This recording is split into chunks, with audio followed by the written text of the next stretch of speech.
আসসালামু আলাইকুম। আশা করছি সবাই ভালো আছেন।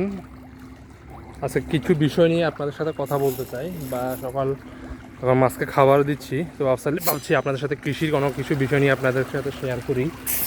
আর আপনারা অনেকে জানেন আমি নতুন আসছি কৃষিতে বা খামারে, এই জন্য আপনাদের সাথে অনেকগুলো বিষয় শেয়ার করে করে কাজ করতেছি, যাতে আমি যে ভুলগুলো করি আপনারা আমাকে থেকে শিখতে পারেন এবং সতর্ক হতে পারেন যারা কৃষিতে আসবেন বা খামার করবেন।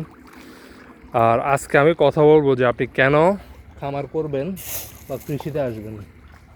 তো প্রথমে আমি বলবো যে প্রথম যেটা থাকতে হবে, আমি যেভাবে শুরু করছি, প্রথমে আমি একটা ট্রেনিং করছি যুব উন্নয়ন থেকে মাছ চাষের উপর।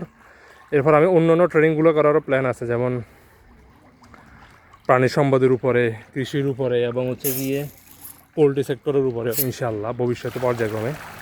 এরপর হচ্ছে গিয়ে পর্যাপ্ত পরিমাণ ক্যাপিটাল মানে পুঁজি নিয়ে আপনাকে আসতে হবে। কৃষিতে কিন্তু বর্তমানে অনেক খরচ। আপনি যদি পর্যাপ্ত পুঁজি আপনি যেভাবে পারেন সংগ্রহ করবেন। এরপর হচ্ছে কি ভালো স্পেস থাকতে হবে, অর্থাৎ আপনি যে কৃষিকাজ করবেন আপনার ভালো যদি ল্যান্ড না থাকে আপনি কখনোই লাভ করতে পারবেন না। আর আমার এই ল্যান্ডটা অনেক ভালো না, আমি জাস্ট এখানে ট্রায়াল দিতেছি। ইনশাল্লাহ আল্লাহ দেখি ভবিষ্যতে কী করে। আর হচ্ছে কি আপনার কৃষির প্রতিটা সেক্টর আপনার ভালো ধারণা থাকতে হবে। যেমন আমি মাছ চাষ নিয়ে ট্রেনিং করছি, আলহামদুলিল্লাহ আমি এখনও মোটামুটি স্যাটিসফাইড যে আমি ঠিকমতো যাচ্ছি। কিছু যদিও ভুল হয়েছে বা এখনও হচ্ছে, যেহেতু প্রথম বছর। এর আগে আমি করছি বাট এত প্ল্যানিংয়ের সাথে করি নাই। কিন্তু ওই যে সবজি নিয়ে আমার অনেক কম ধারণা ছিল, যার কারণে সবজি চাষ আমি মোটামুটি ভালোই ধরা খাচ্ছি।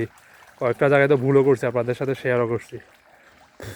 তো বাকিটা আল্লাহ ভরসা, দেখি ভবিষ্যতে কী হয়। তো সবাইকে অবশ্য অনুরোধ থাকবে আপনি জেনে বুঝে প্রশিক্ষণ নিয়ে ভালো প্রপার নলেজ নিয়ে এবং স্পেস এবং ক্যাপিটাল নিয়ে আসবেন যারা আসবেন। তো সবাইকে ধন্যবাদ, আমার জন্য দোয়া করবেন। আসসালামু আলাইকুম।